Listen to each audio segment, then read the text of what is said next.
The YouTube, it says we're okay. I'm getting messages where no, I think we're on YouTube. We're on all the feeds, I think, finally. It's just slow this morning.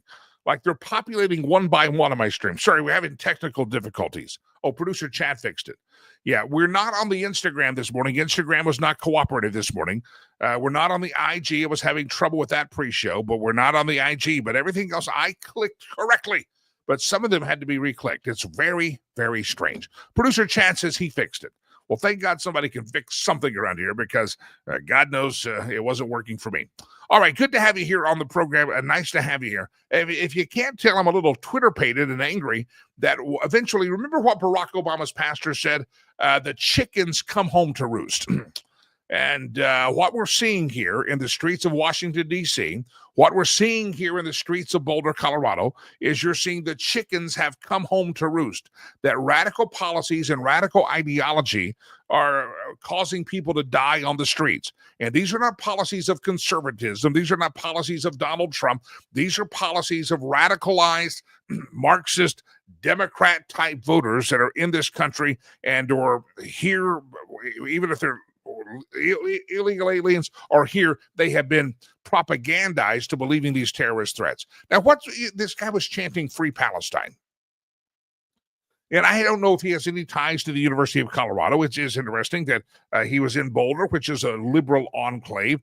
Boulder perpetually has a case of Berkeley envy. They want to be the most radical state ever. If they could bring Gavin Newsom in and worship him on a daily basis, or Karl Marx, they would probably do that in Boulder, Colorado. If they could elect Gavin Newsom as their mayor, they would probably do that. I mean, that's the kind of place that Boulder is.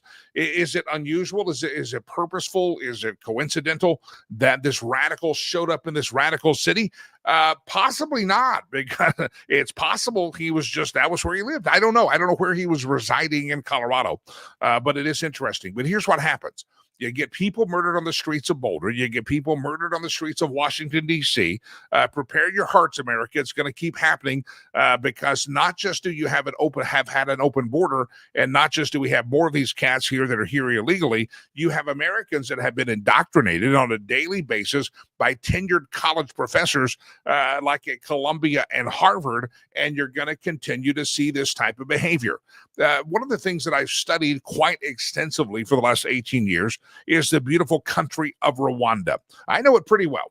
If they need an ambassador, I'm available. That's how well I know the country and the history of Rwanda.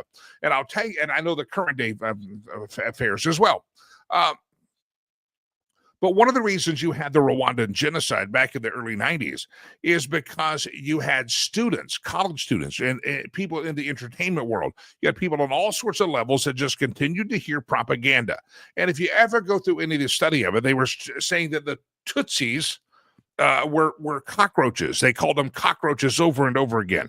They were chanting against these certain group of people, lines that are equivalent to Free Palestine or get rid of these people. They propagandized, they seared it in the minds of people over and over and over. And what the American left has done in this country by being sympathetic to radical Islamic terrorists and being sympathetic to terrorists that operate in Palestine or Gaza, I should say, and chant Free Palestine, what they're doing is searing hatred in the hearts of people. This guy obviously had hatred in his heart for Jews, and there's a lot of people out there that by supporting these Gaza terrorists, by supporting and hating Israel, you're searing it into the heart of people that they're going to carry out these kind of acts. What was it that triggered this guy? I don't know. But what I do know is this guy should never have been here. He was here illegally, and we should be looking at ourselves and the previous administration for why was this guy even granted a tourist visa. Did you know this? I've tried to get several of my friends, even people that have benefited through our charity Rivers Promise, into this country on a tourist visa, just so I can let them meet some donors, just so I can, as they have become young adults, just so we can have a conversation and to kind of talk about the impact we made on their lives. Do you know I can't get a tourist visa for them? They cannot seemingly get a tourist visa. I don't know if this guy was connected to wealthy people in Egypt or why this guy was here, but it's harder than hell for a man who is single, a young man, an old man, whatever, just single to come to this country and get a tourist visa, at least from Rwanda. Maybe their skin is too dark in Rwanda for America. I don't understand. But it's really sad to see that this guy was here on a tourist visa, and you have to ask him how he got here and what was the rule. What did he say he was here to see, and who is he complicit with? There's a lot of questions here, but the one question that has already been answered is that this guy was a terrorist and he was here on a tourist visa. In other words, we opened the door for this jackass. We opened the door for this spawn of Satan to show up in Boulder, Colorado. We opened the door. We welcomed him. Joe Biden stood there crapping his pants saying, come on in, come on in. And there's Dr. Jill Biden probably making him some cookies. Hunter Biden's asking if he wants some crack or cocaine. We welcomed this guy in. He was in the country because of our policies that allowed him in the country. And you have to ask, are we not screening the tourist and the people that get a visa? And how is it that they're allowed to overstay their tourist visa by a few years? And the Joe Biden administration never, ever, ever, ever, ever caught it. Very bizarre, my friends. I want you to see it again. This was a terrorist on the street in Boulder. And then I want to play some Fox News talking about we have nobody to blame except ourselves. Go. We're here, brother. We're here. We can't do nothing about that. We can't do nothing. We can! Not here! You have to answer this! Not here, bro! You're not! People are taking video right now. He was wearing an orange suit with like something on his back. Spraying alcohol. Spraying alcohol, but what he did was he made it look like he was here. He's making Molotov cocktails. For the start, and for us, Well, we can't do it when he's got Molotov cocktails on. if you are fighting, you have to That's what he's got right here. Is Molotov cocktails. right there. Alcohol. Yeah, killers. Get back, Mom. On a more humorous note, I don't know if you noticed, you know how you know that's Boulder, Colorado, besides a terrorist there? You know it's Boulder? I'll tell you how. Ready? You ready for this? There's not an American flag in view, but you see a pride flag in the background. See the pride flag hanging up there behind him? The pride flag on the courthouse wall. You didn't see an American flag anywhere because it's Boulder, but man, they're going to fly the queer flag all they want to. That's how you know it's Boulder.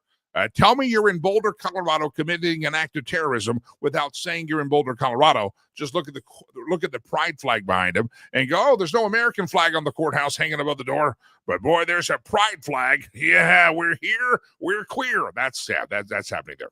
All right. Good. Well, did you see the pride flag? You may have seen the pride flag. It's there. All right, this is from the Hudson Institute. This is Rebecca Heinrich talking about this guy being here illegally. And again, I'll say it again. We welcomed this guy into the country. We opened up the gates for this guy. He was here because of our policies, and it does cause all of us to reflect, and they should be having congressional hearings, bipartisan support for finding out how many of these other asswipes are still in the country overstaying the visa. They should be calling the Kristi Noem and Kash Patel, everybody before Congress. Democrats should get in on this as well and saying, hey, we've got people that have overstayed their visa. They perpetrated acts like September the 11th. They're killing people on the streets of Boulder. What are you doing, Secretary Noem, to get rid of the visa overstays? That should be a question that everybody, whether you're Republican or Democrat, whether you're an ass or an elephant, you should be able to ask that question honestly and say, what are we doing to pursue other people like this that have overstayed visas? Not those that are lurking in the shadows that we don't know their name, their rank, their serial number, and we don't know much about them. Who are the people that are here on overstayed visas from Egypt? Who are the people that are here on overstayed visas from any country or any ties to terrorism? Why aren't we pursuing them? This should be a congressional hearing today, and yet Democrats, because it would make America safer again, would never join Republicans in calling for these hearings. Everybody out there should be asking how many more visa overstays are here that could potentially hurt and harm Americans. This is something that our dumbass Governor Jared Polis in Colorado ought to say, hey, listen, Jared Polis, if he wants to, he's never taken my advice yet. He should be screaming in Washington, D.C. and say, hey, how do I have a visa overstay, radicalized terrorist overstaying his visa in Colorado? I don't enforce border policy. Where are you at? And of course, the answer would be Jared Polis. This guy's here because Joe Biden and his administration gave him milk and cookies and said, stay as long as you want. But this should be something that should be a bipartisan conversation and a bipartisan question of how do we find all these people that have overstayed their visas and make sure that they have a boot in their butt as they're kicked out of our country? This is a question that should be a bipartisan, but because some people on the American left has such a case of Trump derangement syndrome and such a case of hatred that they can't they could never ask this question about this. But this would be a bipartisan question. Have the congressional hearings, Republicans and Democrats get together, sing kumbaya, and start asking how many more visa overstays. And you're going to the construction sites, and you're going to the getting some of the dangerous people out of here. But what about the visa overstays? They are also illegal. This is, again, Rebecca Heinrich on Fox News talking about the visa overstays as an interaction on Fox News. Watch this. The suspect was here illegally after staying both his original visa and his work authorization. Simply put, he shouldn't have been here, and this was preventable, Rebecca. He shouldn't have been here. He overstayed his visa, illegal immigrant, and he had jihadist sympathies. And remember, just a couple of weeks ago, we had another couple who a killer believed that they were Jewish, and he was a communist. So we have a communist killing these individuals. Same thing, globalize the Intifada, free Palestine. And now here we have again a jihadist who has the same kind of sympathies, who overstayed his visa. Two different kinds of people with the same motivation, which is to kill the Jewish people. Is there a means by which the national security apparatus could have caught this guy based upon his ideologies before he entered the U.S., if not for the Joe Biden era approach to letting everybody in this country who wanted to come in? Well, it's hard to know at this point, but I'll say, the things that he was shouting right before he took action to kill these innocent elderly people, it's the same kind of thing that you hear on college campuses across the country. Globalize the Intifada. I mean, and this came on the heels, by the way, of what I believe really is a blood libel, where you had the media erroneously reporting that the Israelis were shooting on innocent civilians at a humanitarian checkpoint to get food. And so if you have false reporting that makes it seem as though the Israelis are the ones shooting on innocent people, of course, you should expect to have an incitement of violence when you can see these protests across the country from college campuses and abroad. So it's a tinderbox. It's a tinderbox that we welcomed here with open arms. And Jill Biden showed up at the border milking cookies and said, hey, come on in. You want to overstay your visa? You want to hang out here? You're welcome to go here. This is, again, one of those things that you kind of can expose the motivation of the American left right now. Yes, it's tragic what happened in Boulder, just down the street from this very studio. It's tragic what happened yesterday, but it should be something that we could come together for a quick solution and not have to investigate. And Democrats seems like they could get together with Republicans and say, Secretary Noem, Kash Patel, Dan Bongino, whoever the hell's going to help us out with this, whatever department it is, Pam Bondi, anybody. How many more of these people are here in this country with these terrorist thought lines, and they have overstayed their visa? Again, we focus on the people that have come across the border illegally, and they've traipsed across the Rio Grande, as you would say, and those are important people to go get. But it's also time to get the people that are holed up in the halls of academia, proclaiming to be academicians or students or whatever they're here for. And it's also time to cuff them and stuff them right back across the border and say, get the hell out of our country. Again, I know we got a lot of things at the border that Joe Biden screwed up when it came to the southern influx and the northern influx, but there's got to be a point in which we also start looking at who else is hanging out. And again, I'm guessing the guy lived in and around Boulder, which is the cesspool of academia. It's a cesspool of a bunch of college professors that probably have as much hatred and vitriol for Israel as does Columbia and Harvard. That's the type of place that Boulder is. And we need to make sure we're going into places like Boulder, places where the University of Colorado or any university out there, and find out, are there people that have gravitated to places like this? Again, we got to learn more about this guy, but I got a question. Why is it, if he wasn't a student or living in Boulder, what would attract him to Boulder? If you're going to come to Colorado on a visa, tourist visa, and overstaying, Boulder's one of the most expensive places in the nation, definitely the most expensive place in Colorado to live. And where was he getting his money? Who was funding him to get his money? Especially if he was living in Boulder, it ain't cheap to live there. And what was it? Are there other like-minded fools that he was living with or partying with or hanging out with in Boulder? There are a lot of questions about who his associates were and why he was here. And we know he was here because we let him overstay his visa. But I'm telling you, to say that this guy was just simply a lone wolf waving Molotov cocktails on the Pearl Street Mall in Boulder is probably a little bit of naivete. This guy ate with people. He drank with people. He partied with people. Were they like-minded? I don't know, but there needs to be a thorough investigation. And if he was in and around the world of academia, or what was it that attracted him to Boulder? And I'm guessing because there was probably a free Palestine mindset near a college university as radical as the University of Colorado is. So again, a lot of people only know the University of Colorado because of Coach Deion Sanders and the hype and the blowhard that program has become. That's a whole different story. But I'm telling you, Boulder, Colorado, and the university there is a very radicalized place, and it would not surprise me. I've not done the investigation, but it would not surprise me if what attracted this guy, of all the places in America to come on a tourist visa, it would not surprise me if he was attracted to Boulder because of radical thoughts that are welcome there. Just saw a good comment on the screen. It popped before I could read the whole thing. Jimmy, if Polis and his fellow Democrats would love to admit their policies for illegal aliens don't work, they will all know that they hate him and a failure. Again, this is something they could come together and say.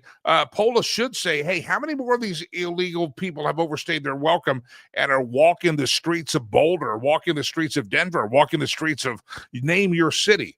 This should be something that everybody's wanting to go is find out who has overstayed their visa and go after them. All right, running a little bit behind schedule. Now we are. Michael Letts, investusa.org. Michael, welcome into the program, sir. Good morning. How are you? Good morning, Jimmy. It's always a privilege to be with you. And you couldn't be more dead on than what you've been. You're exactly right. It's time that we take this more aggressive and more seriously than we ever have. Lives are at stake, Jimmy. I think it's watching Columbia, watching Harvard, watching the anti-Semitism and the Jew hatred that's there. I find it peculiar that this Jew-hating satanic wad of spit showed up in Boulder, Colorado. It's an expensive place to live. Did he, again, I don't know, but I think we have to investigate. Did he go there because this terrorist mindset, this anti-Jewish, anti-Semitic mindset is easy for him to fit into the system there? He wasn't in my hometown. He wasn't where I live. I mean, I don't live far from Boulder, but he wasn't here. He was there. I think we have to look at it because I think it exposes that these types of radicalized communities attract radicalized people that take their radical thought into action. Well, to back up what you're saying, Jimmy, we've just issued a study. The Bureau has that the highest number of the area has the highest number of recruitments for terrorism. Comes from Representative Omar's district in Minnesota. And quite frankly, it's not even close to what is done in other areas across the country.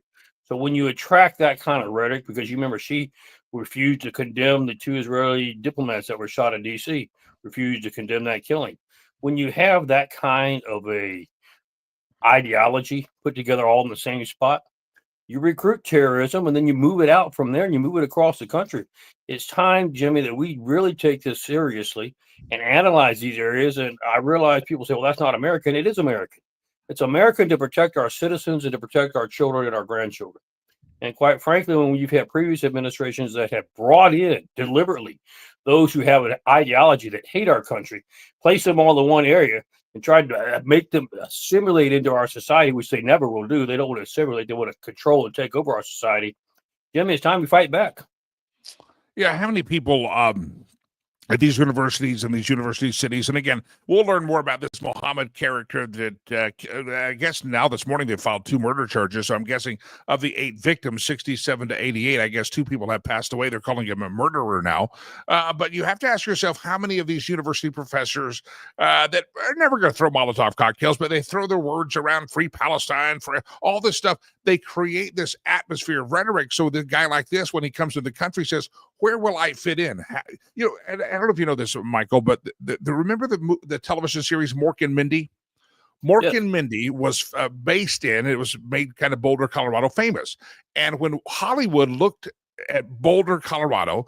They looked and they were trying to find a place to base this show called Mork and Mindy, where an alien comes from the planet Ork and he can live and kind of not be detected because it's kind of a weird place.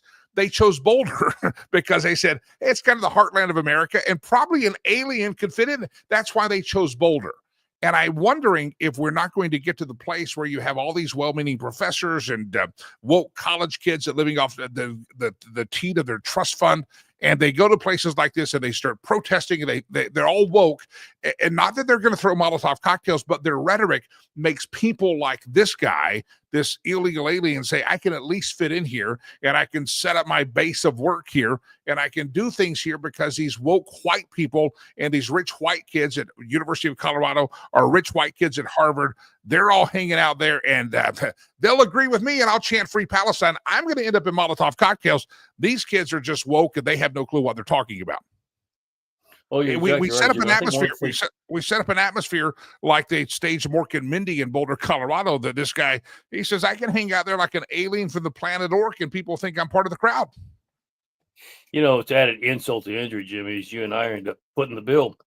Why are we paying using tax dollars to advance universities to propagate such ideology of hating America? Why would we be wanting to pay for that as Americans? And quite frankly, I think it's time what the president is doing is rightly so. Let's analyze where our tax dollars are going. What's the return for the American people? And if we're putting a bunch of money into an educational system that is bent on trying to convince our young people that America is a horrible place to be, it should be destroyed. And for goodness sake, let's don't be funding them. Let's do whatever we can to shut them down, for that matter, Jimmy. Yeah. Let me ask you this. You kind of know you have ties inside the administration, and you're kind of well-connected man. Michael, that's my guest, investusa.org, investusa.org. If you're listening later on the audio version of the podcast, investusa.org. Michael, that's my guest. Michael, we know that they have been focused very much on the illegals that have come across our border, the southern border most prolifically. And, you know, we see some raids at construction sites, and we know that they were going after the baddest and the dangerous early on. Does this cause maybe Secretary Noem or somebody to say, hey, let's go through the rolls of people that are still here and haven't exited the country on expired tourist visas? Does this, I guess, add another front to the war that Tom Homan may want to fight and start waking up and going, okay, we've been focused on other things, but now it's really time to go after these expired tourist visas? It definitely does, Jim. We've already had discussions along these lines, and quite frankly, we're going to retarget, making sure not we're just going after the criminal element, but the terrorists. You remember I've told you, we know for a fact we have 1,200 Taliban terrorists that are here in this country that the Biden administration brought over, people we fought against in Afghanistan and Iraq. They're here now. We know that just in 2 weeks, about a month ago, we had 12 terrorists come across, known terrorists. We're not talking about on the terrorist watch list. We're talking about known terrorists that came across into the northwestern portion of the border with Canada. And so, quite frankly, there seems to be now a major thrust on bringing the terrorism out of its hiding and starting to make attacks on American people. So we're going to have to double down and refocus our efforts for the Bureau, from Homeland Security, and make sure that this is a top priority. We not just get our drug dealers and our child sex traffickers, which is important to get. We're going to have to target those that we don't have association with terrorism and lock them up and move them out quickly, Jimmy. Again, the voice of Michael Letts, investusa.org, investusa.org. Michael, it's part of the investigation has to be what I was talking about before you get right as you were coming on, is that this guy was hanging out in Colorado, and was he here by himself? Who was he breaking bread with? They say he was a lone wolf, but was he a lone wolf? I don't know. I know the investigators will do what the investigators do, but again, you have to. As law enforcement yourself, do you just automatically take it with this line that this guy was a lone wolf, there's nothing to fear here, or do you hear that and go, how do we know that this just happened? Jimmy, that's a line from the liberal left ideology. Lone, they don't exist. There are no lone plotters and terrorists. Everyone has a network. I don't care whether it's a foreign network or a local network. There is a network for everyone who is committed in the act of terrorism. And quite frankly, we're smart enough in law enforcement to understand that. No, we don't want to publicly say that and panic the American people. But quite frankly, there is a network. And this is what we're saying now. We are going to have to target that network immediately, use all of our resources within the Bureau and any other places necessary Homeland Security, etc., and root this terrorist network out and make sure we eradicate it once and for all. This guy chanted and screamed "Free Palestine," I guess, as he was lighting Molotov cocktails. And ultimately, it looks like 2 charges of murder have been filed. So I guess that we have some deaths there. Yesterday, they were just called injuries. How dangerous, I guess people go after Donald Trump and say, oh, he's just picking on Columbia or Harvard because he doesn't like the students having free speech and chant "Free Palestine." But Free Palestine is not just a phrase. Evidently, it's a battle cry. It's a war cry that you scream at the front line where you're lighting up old people on fire in Boulder, Colorado, or wherever, killing young people on the streets of Washington, D.C. last week. How is this maybe something that wakes America up, that these aren't just free speechers, or this isn't just a line that they chant from the river to the sea, Palestine shall be free? There's something more incendiary behind the roots of this, and we ought to be careful that of linking arms and partnering up with these people or proving sympathetic to this type of rhetoric. This is dangerous rhetoric that people take it to heart, and they take it as a sign to jihad. They take it as a sign that, hey, this is my battle cry. I should kill people. We've tried to discount it as just students making free speech and standing out in the streets with signs, but it is a battle cry. It is a battle cry, Jimmy, and quite frankly, I think we need to concentrate on this aspect of it. That, when you're talking about free Palestine, et cetera, they're trying to, first of all, the liberal left is trying to portray, remember, they're going after ICE right now. I've seen it over the last 2 weeks that, ICE has picked up a couple people they shouldn't have. We need to immediately just fund them and disband them, get rid of them. Why would you ever want to get rid of people that are trying to clean the streets of murderers, terrorists, child sex rapists, et cetera, et cetera? That's just simply stupid. You can't fix stupid, Jimmy. That's a stupid position to take. You want to do away with ICE. So what they're trying to do is they're trying to shift the focus so that we think that law enforcement is bad. Remember, they like to do that over the last administration.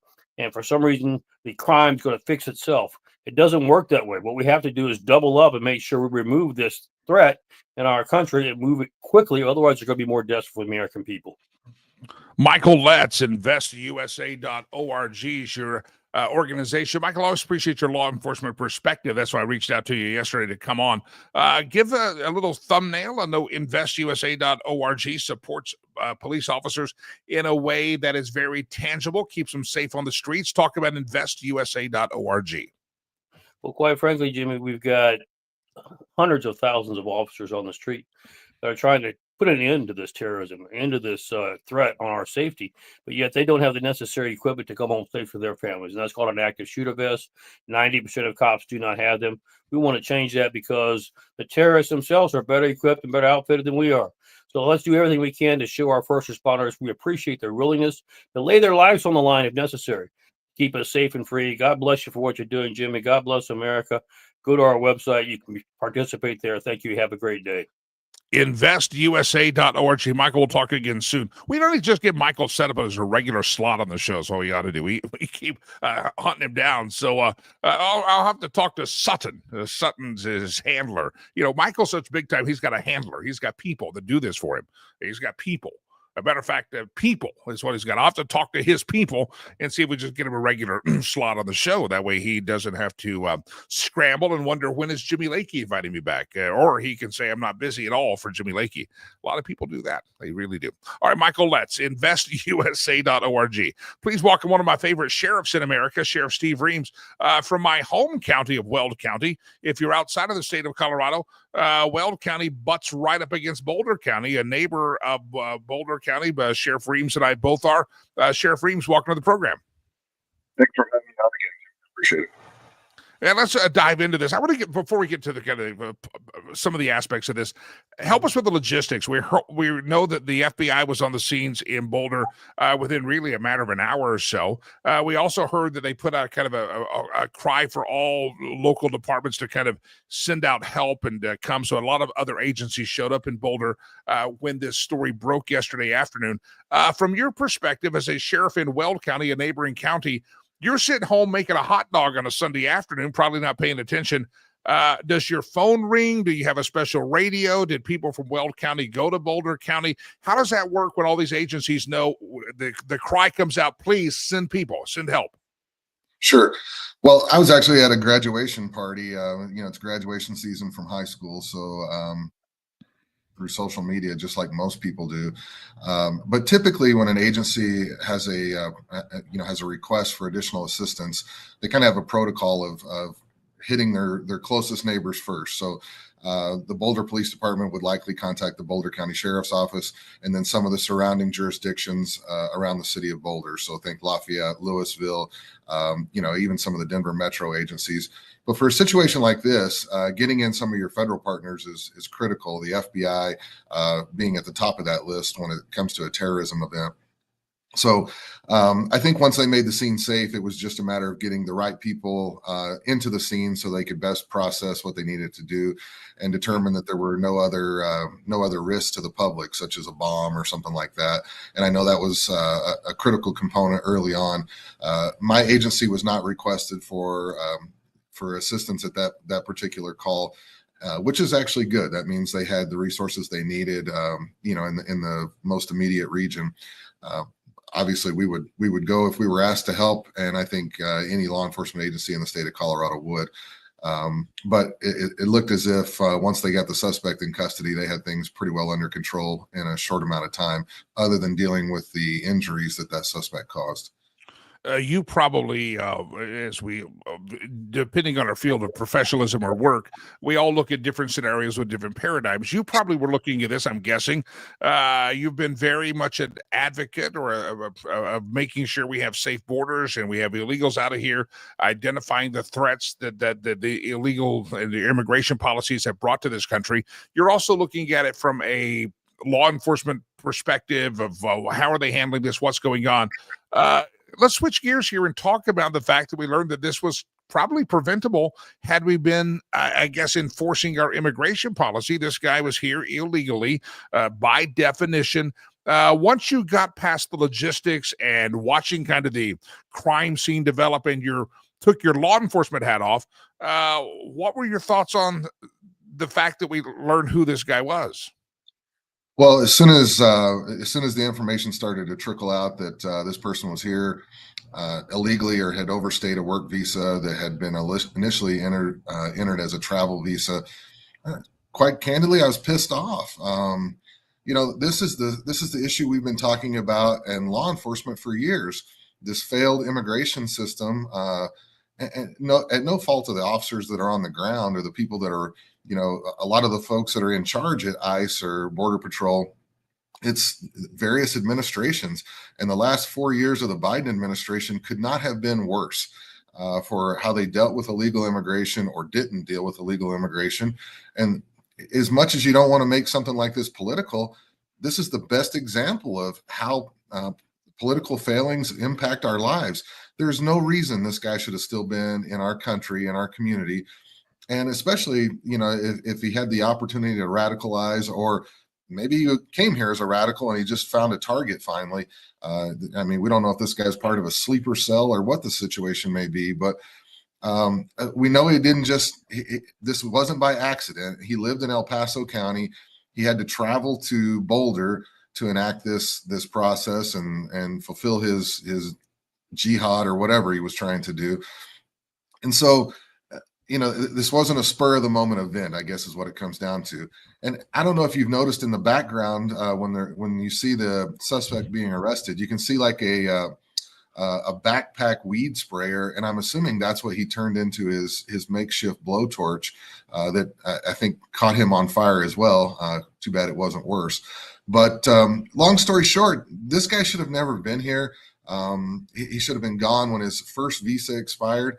But we as a nation have not staffed ICE. We haven't staffed Border Patrol to the levels they need to be. And we haven't taken this issue serious until now. And this is just one more reason that proves President Trump is the right guy to have in the White House, and his border czar, Tom Homan, is critical to making all this work. And I hope this is one more example that shows the left, your policies suck. Yeah. The voice of Sheriff Steve Reams, if you're listening later in the day on the Apple podcast or the iHeart or the Spotify, because this does turn into a podcast as soon as the show's done. Sheriff Steve Reams, Weld County, Colorado. Sheriff, you brought up a great point that either this guy came to this country as a radical, or when he got here, he was radicalized. That's very important for us to know because, again, they say lone wolf, lone wolf. As a law enforcement guy, when you hear that, do you believe that is your investigative mind going, hang on, either he came here as a radical or he got radicalized? If he got radicalized here, he has a sphere of influence. He's not a lone wolf. Yeah, I don't, to your prior guest, I don't believe the lone wolf thing really exists. They may perpetrate the violence by themselves, but they don't get to the point of violence by themselves. I mean, they're definitely, and these folks are absorbing information from somewhere. So whether it's through some kind of newsletter, chat, whatever that they're tuning into and getting their information, this guy didn't just dream up this plan, in my opinion. And even if he did come up with the plan on his own, there was a reason that he decided to go enact the violence that he did. And what a terrible way to go out and injure people. I mean, it's beyond the pale of even trying to consider why this guy did what he did. But it also shows that what our state legislature's been doing with trying to take guns away from good citizens and quote unquote make our world safe by by restricting the rights of good Americans and good Coloradoans. It doesn't do anything when a guy wants to create a weapon out of a weed sprayer or a Molotov cocktail. He's going to do that, and the best way for us to combat that is for good people to have ways to fight back. And I really wish someone there would have had a concealed weapon and been able to put this idiot down. I was sitting there watching him, and I have the video that we can play in the background here. This guy is there on the Pearl Street Mall. There he is, and he's bare chested. He has no protection. He has no protection there on his chest. It would have been illegal for someone to have taken him out had they had their permit, or had they taken to. Would that be an instance where that would have been, I guess, legal to do that, sir? I don't think there's any question when he was in the active portion of setting people on fire or throwing Molotov cocktails. I think anyone could have retaliated against this individual for their own safety or for the safety of the people that he was endangering.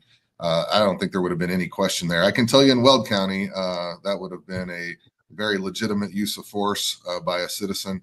And I don't think in Boulder County, it would have been viewed that much different, to be honest with you. I mean, this guy is a terrorist. It's plain and simple. And you don't negotiate with the terrorist. You put a terrorist down.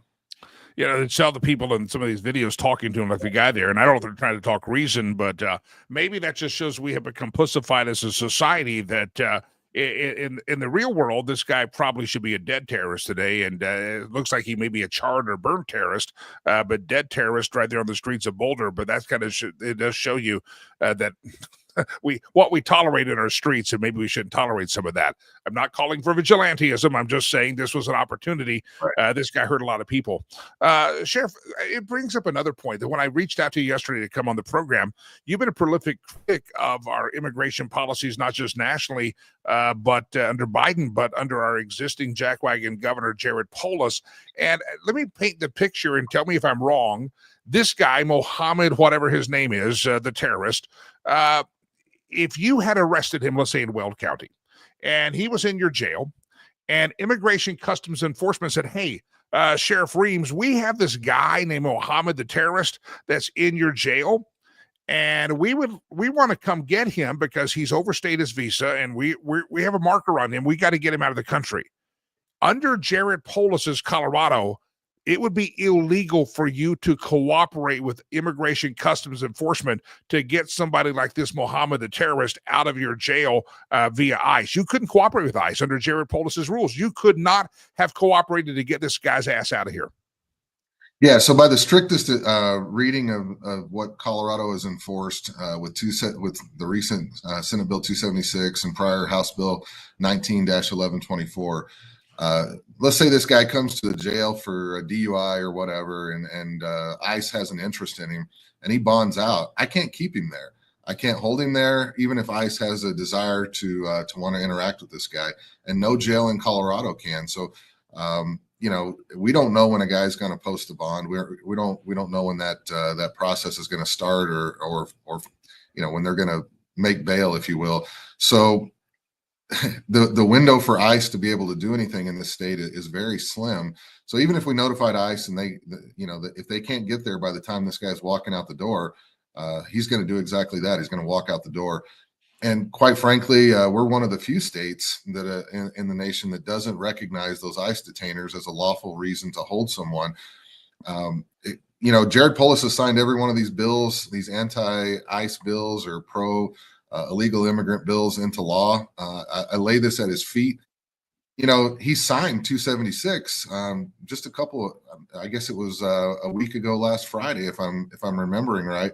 So, you sign a bill into law and then suddenly you see the effects of what your bad policies are creating. I hope this is a bitter pill for him to swallow, but it doesn't take away the injuries to the 8 innocent people that were targeted in Boulder. And I say targeted in Boulder because that's, you've made soft zones for so many people where they can't really protect themselves. And I have to believe this terrorist looked at Boulder and said, this is a place where I'm probably not going to meet much resistance.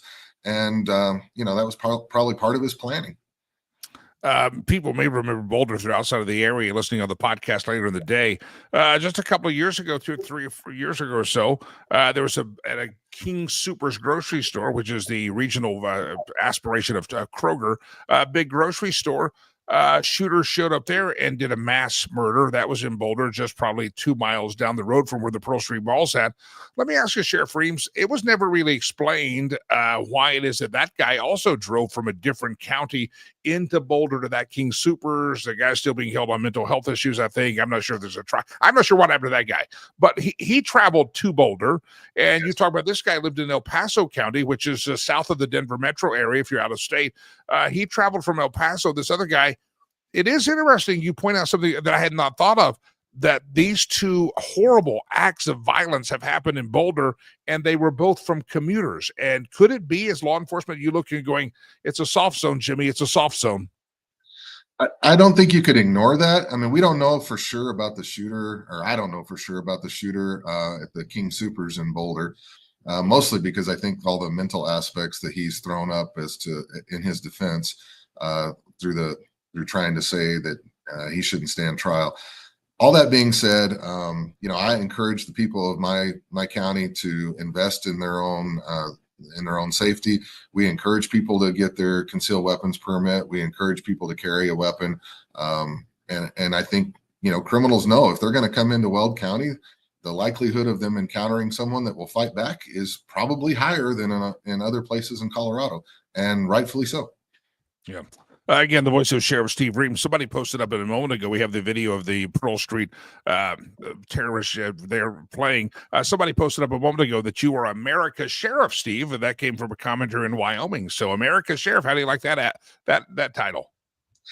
It's hard enough to be Weld County Sheriff. So, trying to be the sheriff for the entire America. I'll wear that with honor. But I'm just tired of people not standing up for the values of their citizens. We're public safety officers, we're peace officers. Our job is to maintain the peace in our communities. And it's hard as hell to do that when you have a state legislature that continues to cut your feet out from underneath you, and you have to continually figure out ways to get the job done. But it gets so much harder each year. Every time our state legislature convenes, I cringe because I know that they're going to make this state less safe. And that proves itself out time and time again. It did this last legislative session, and it has for so many before that, especially since the Democrats have taken over both the Senate, the House, and the governor's seat. It's shameful to watch what this state has become. And I hope that people are sick of it. I hope this incident is one where people go, all right, enough's enough. We don't want these idiots leading our state anymore. We got to push back. Let me ask you a question here. Obviously, this guy either came radical or he was radicalized here, and we have the immigration policies in the state of Colorado that are disastrous. We have all this aside. Is there, but they come out, the PIOs come out yesterday, public information officers say there's nothing here. He was a lone wolf. Everybody carry on about your business. As law enforcement, should we be afraid of copycats or other people in the network? I mean, have you been getting a lot of buzz? Are you seeing a lot of activity of this type of behavior going on? Is this something we should be concerned about? We're told, hey, it's a one-off. But is it really? These people are being indoctrinated in the state of Colorado and other places with Free Palestine and this radical ideology. Is this something that has your eye as a law enforcement officer, and are you hearing things that maybe it's gone too far? Well, I can tell you in law enforcement circles, we've talked about this quite a bit, because when you're seeing stuff on college campuses, you're hearing this Free Palestine chant. When the Jewish couple was shot in Washington, D.C., this guy chanted the same thing. It is concerning because you start to wonder, where's the next place going to happen? Having said all that, I will say that I think the current administration is sharing information with law enforcement and the community far better than any prior administration has. But we're not hearing anything from our federal partners yet that says, hey, this is what you should expect, outside of what we already see on the news or what we learn on TV. But, I think it's fair for people to say the world's not the safest place, or it's not as safe as it used to be. I think if people make the determination that they want to carry a handgun and protect themselves, that's probably a smart move. I recommend that to anyone who's out and about and, know how to use that weapon and protect yourself. And it's scary times. And I hope that our nation starts to wake up and say, we've got issues right here on our own ground, and we got to figure out how to deal with it. Telling ICE they can't do their job in the state of Colorado is probably not the most effective means of removing these people. Our state legislature could get on board and repeal about 13 different laws, and definitely have a better working relationship with ICE overnight. Real quick, I know we got other things to do to be the sheriff of America in Weld County here for a second, but I'm watching here on my monitor over here. They have Fox News. They're showing the guy getting arrested on Pearl Street yesterday in Boulder, and I just have subtitles on, but they're talking about the exact thing we're talking about. Either Pearl Street has signs up or Boulder, I'm not sure which one they're talking about, that it's a gun-free zone, which explains why there's 36 people standing there watching this bare-chested terrorist get hauled off to the pokey, and nobody had taken the son of a bitch out. And you have to ask yourself, did they see the signs and go, gun-free zone? And if the signs would have worked, maybe they should have put up a sign in Boulder that said Molotov cocktail-free zone. Yeah, so it goes to the point we made earlier. If a person wants to enact evil, they're going to. You can make all the gun-free zones that you want, but all that did was tell perfectly innocent people that they couldn't carry the most available tool with them to protect themselves. You can always play the ifs and whats game. If someone had been carrying a gun, would this have happened? Who knows? But I can tell you this, I bet there's a handful of people there that wish they could have done something different than just watch this take place. Sheriff Steve Reams, always a pleasure, my friend. Thanks for hopping on here today. Thanks for letting me interrupt your graduation party yesterday with a text asking you to come on the show. Thank you very much, sir. Jimmy, I wish it was under different circumstances, but thank you for having me. You got it. Let's do it again. Sheriff Steve Reams, Weld County, Colorado. If you are thinking of moving to Colorado, by the way, let's read a couple of memes here, or comments. Maybe it'll make Jewish Americans stop voting for the Dem party who refuses to protect them. I think a lot of the Jewish people did leave the Democrat Party, not near enough recently. Obnoxious Scott says criminals always follow the law, right? They always do. Gun-free zone. Oh, that's probably, that guy would have showed up with a gun yesterday had it not been for the signs. Yeah, his first weapon of choice was probably a gun, but they didn't tell him about the Molotov cocktail, so he brought that. Scott's comment said, I'm not a speed reader. I just must be catching the end of these. How did the gun-free zone work out for you in Boulder, Scott says? That's a great question. Boulder ought to put up a Molotov cocktail-free sign, and that would have prevented this yesterday, because those signs evidently keep people very, very safe. We got to do a whole story on this, a whole news, and we're going to wrap up here in just a second with Meme Roulette. The crazy things, and some of you out of state maybe can help us with this, and some of you in-state can as well. And producer Chad and I talked about this just a couple of seconds ago. Is there something up with Colorado? I mean, we have the craziest stuff that happened. We had an insane man right around Christmas on the 16th Street in Denver, stabbing and killing people. You have the Columbine High School action, which was over 20 years ago, but you still had Columbine. You don't remember you had Arapahoe High School. You had Bailey High School. You have the stem cell shooting just a couple of years ago. You had the King Super shooting. You had the Aurora Theater shooting. I'm just starting to make a list from the top of my head. Yeah, there's something weird going on in Colorado, and it may need an exorcism. It's something very, very crazy.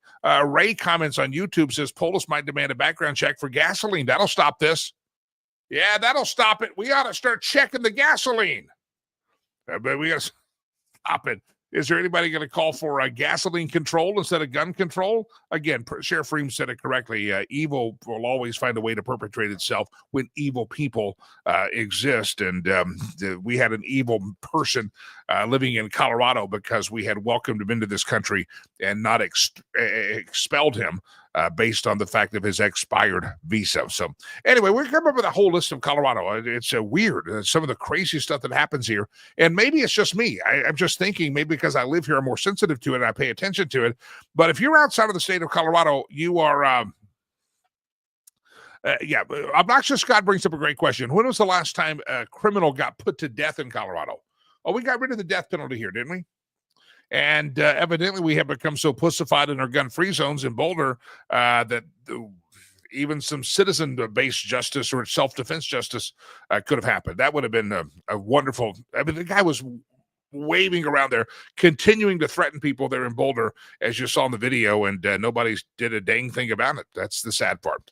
All right, well, I'm going to come up with my Colorado list, and we're going to see if other states can compare in the last decade or so how many crazy mass-type murder situations have happened in a state or a situation that have made national news. It's very, very, very bizarre, the list that I'm coming up with for the list that I'm coming up with in Colorado. Anyway, our thoughts, our prayers. I know that causes you libtards to freak out, but our thoughts and prayers with everybody in the community that was harmed yesterday by this terrorist. And I wish it wouldn't have happened, and it could have been prevented had we not allowed such lax border policies and immigration enforcement in our country. All right, I got a couple of things I didn't get to today. We'll get to them tomorrow. We're going to continue to follow up on the GOP, looking at the auto pen situation. It seems as if it's becoming more and more dire that they're not sure what Joe Biden signed and didn't. And there's going to be some subpoenas. I think there's 5 people that have been identified.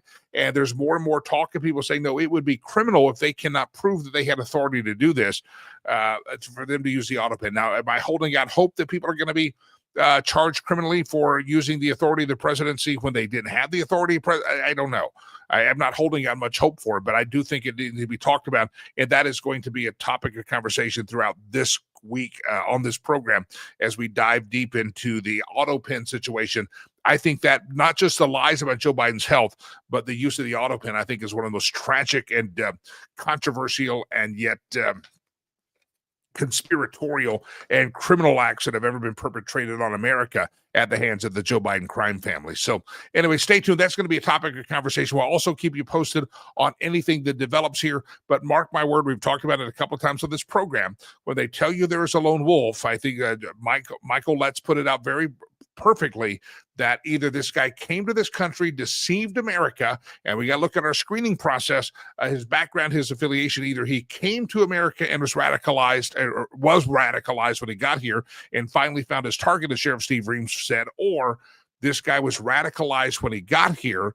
And if he got here and he was radicalized when he got here to where he blew up in the streets of Boulder, Colorado yesterday, you have to ask yourself what radicalized him, who were in his radical circles, and are they here on expired visas? And who are they? Don't believe the fact. I've had 2 law enforcement experts today say, don't believe the fact that this is a This is a lone wolf because people never act. They may come up with ideas, but they get radicalized by other people.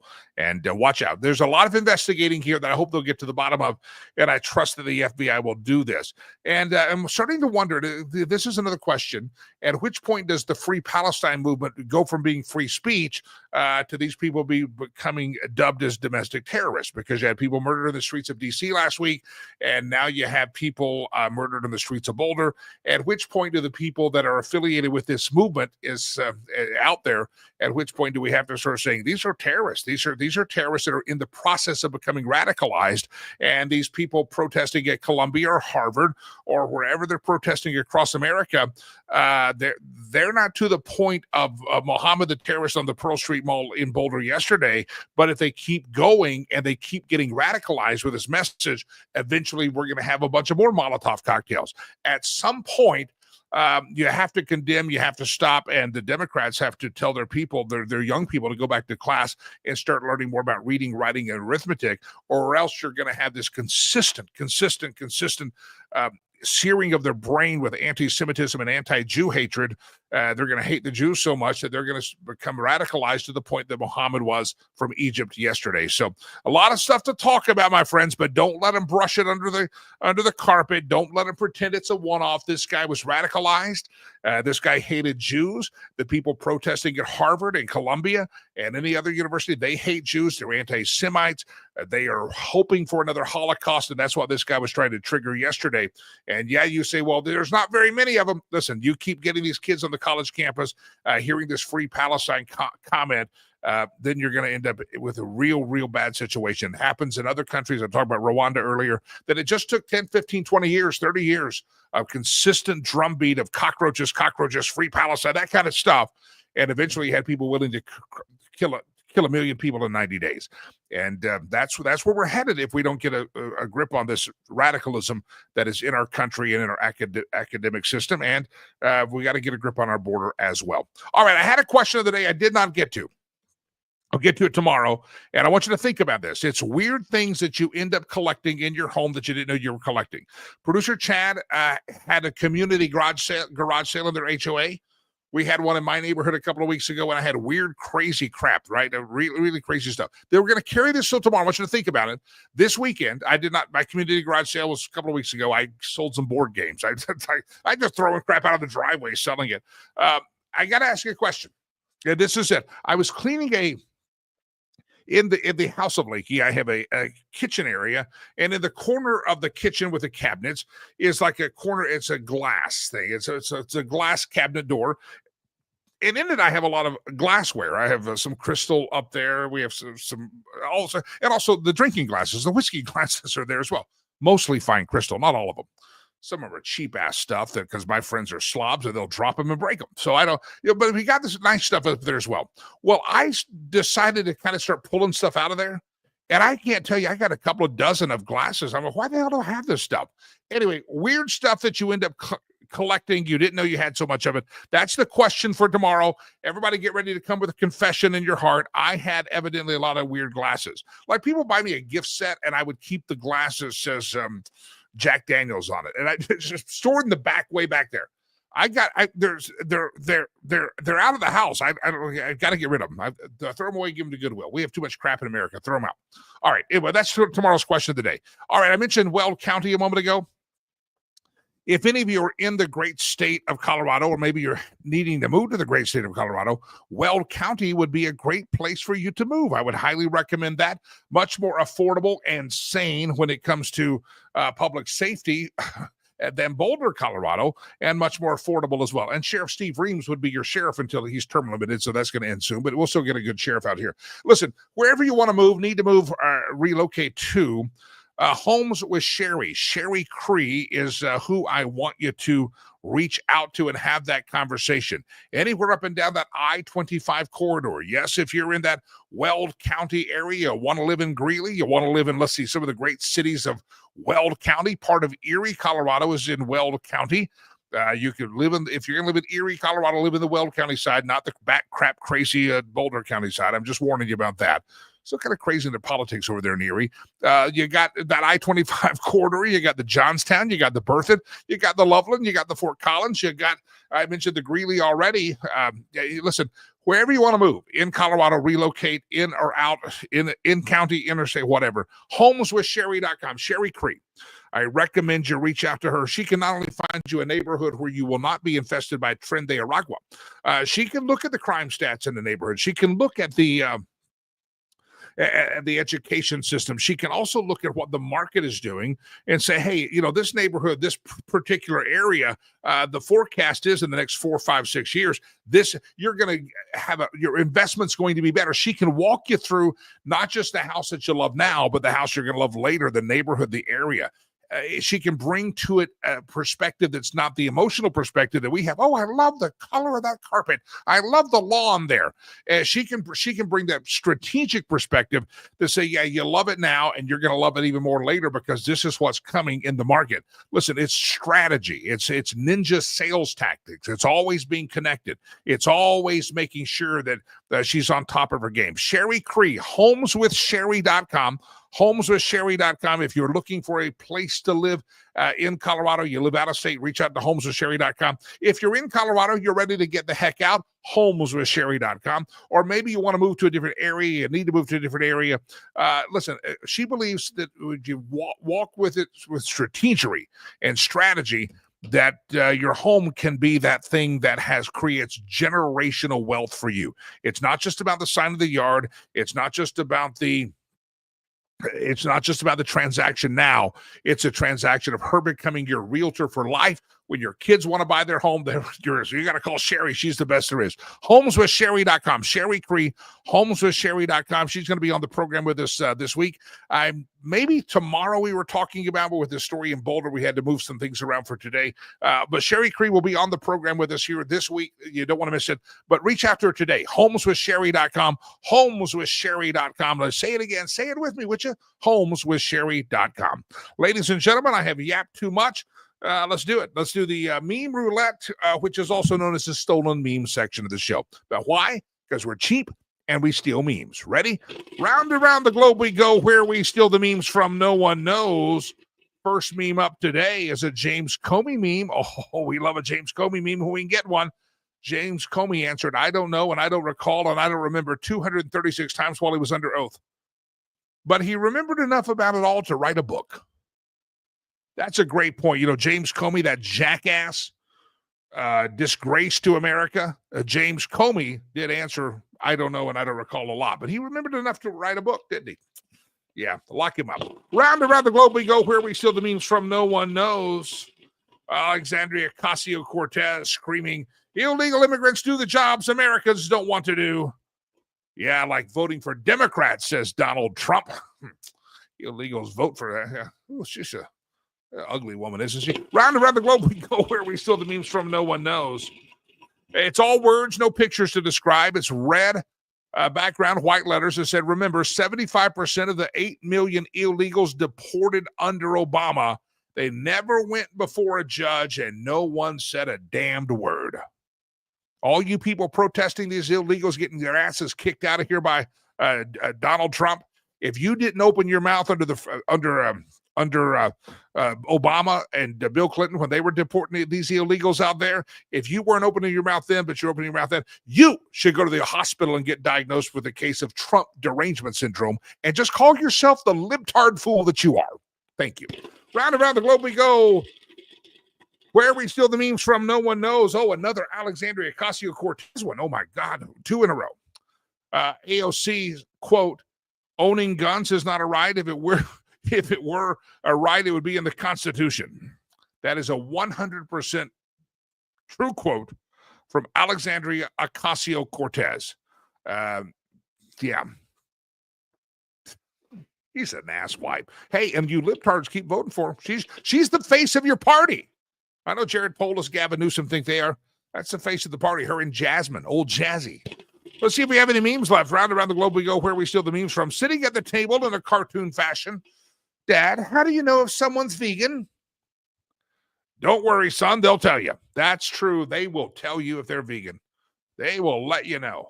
Yeah, they'll prideful, weird people. Round around the globe we go. Where we steal the memes from, no one knows. Here's some great text on the screen. Donald Trump is a magician. He made people that didn't care about the price of anything for 4 years suddenly care about the price of everything. By the way, I went to the grocery store yesterday. I bought 18, a dozen and a half eggs, big carton. I bought eggs. It was like $4.93. Price of eggs coming down. That's the Trump effect. Round around, see if we have any more. Round around the globe we go. Where we steal the memes from, no one knows. Ladies and gentlemen, we have milked the meme machine dry, which means the dawn of the program, that's me, is done for today. We have gone over the time that I have allotted myself to do the show today, but we did it with Sheriff Steve Reams and Michael Letts. Again, I want to follow up over and over again about this developing story in Boulder and what we know about this guy and how he either came here radicalized or he got radicalized while he was here. We begin the month of June. And in closing, my closing words for the day is we begin the month of June. In about 15 days a day, we'll be halfway through the year. And if you can make a donation to our charity, we're trying to finish out I've been telling you we're a little behind the first part of the year.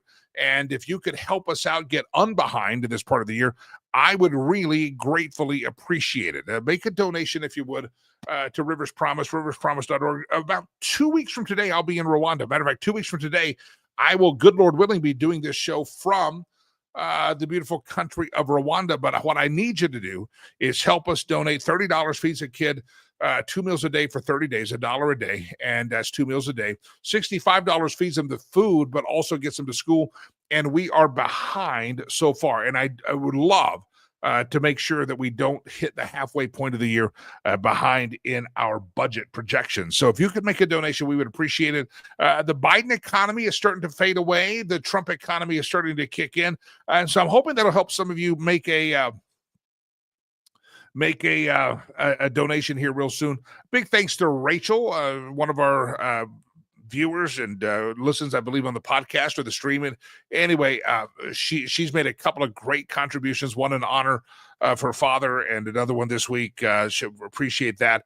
There's several. I got to put the list of names together and just go through first names only, people that have been contributing here on the program. We appreciate you, but we're still behind a little bit. So if you feel led in your heart to do so, riverspromise.org, riverspromise.org.